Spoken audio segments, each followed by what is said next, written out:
Fifth grade families, how you doing? Today we're going to talk about adding mixed numbers, part 1.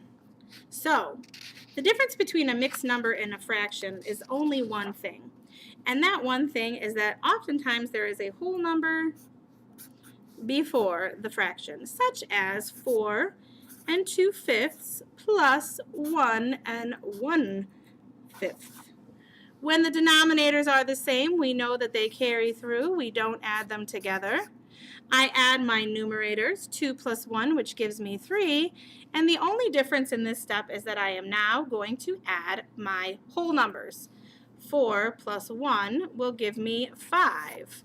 This is the final answer. It is in simplest form because the only number that 3 and 5 have in common when it comes to factors is 1. Here we go again, adding mixed numbers part 2. In this instance, we are going to have uncommon denominators, so we can practice that skill one more time.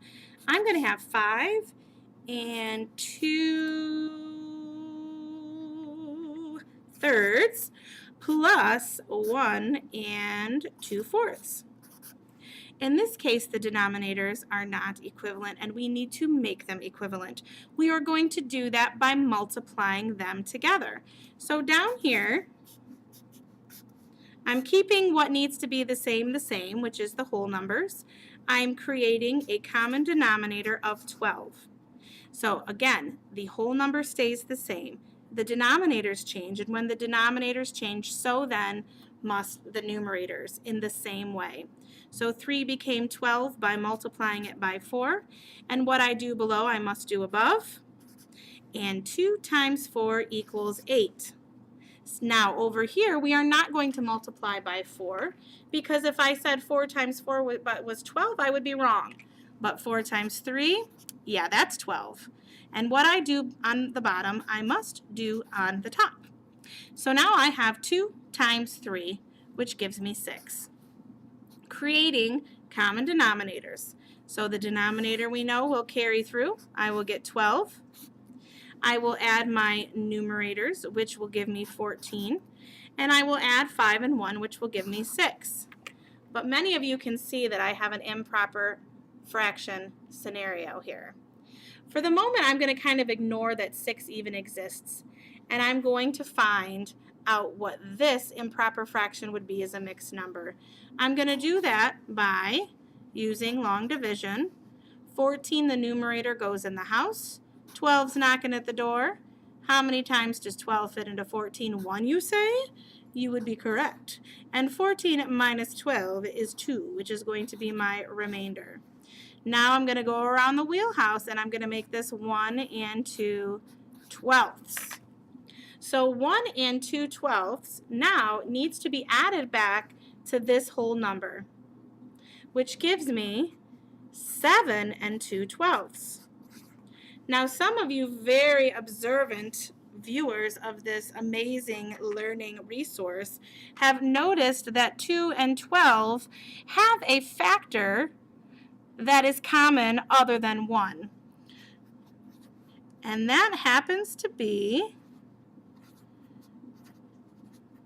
2. So I am going to reduce them both by 2, which will give me a correct answer of 7 and 1/6. Sixths. I left the S off, but now I added it back on, and that makes it more correct. All right, friends, I know this is hard, but hang in there with us. We will get there. Fifth grade families, how you doing? We're going to do adding mixed numbers, part 3. Another scenario that can be a little bit different than the ones we've seen previously. I have uncommon denominators. This time we are going to make common denominators by finding the least common denominator, which we find by skip counting. Oh, what? 4 and 4 are equivalent? That didn't take long. So what does that mean? I'm going to keep this mixed number over here the same and only change this guy. I'm going to multiply the bottom and the top by 2, which is the number of times that I skip counted to get 4. the whole number stays the same. So what I end up with here is 3 2/4 plus 1 2/4. We know the denominator carries through. That's my 4. We add the numerators. 2 plus 2 is 4. We add the whole numbers. 3 plus 1, which is 4. Ha! 4 4/4. Well, we need to fix this because anytime the numerator and the denominator are the same, we can call this 1. So the answer to this question, this math question, is 4 plus 1 equals 5. Yes, you can get a whole number answer when you start with mixed numbers or fractions. The end.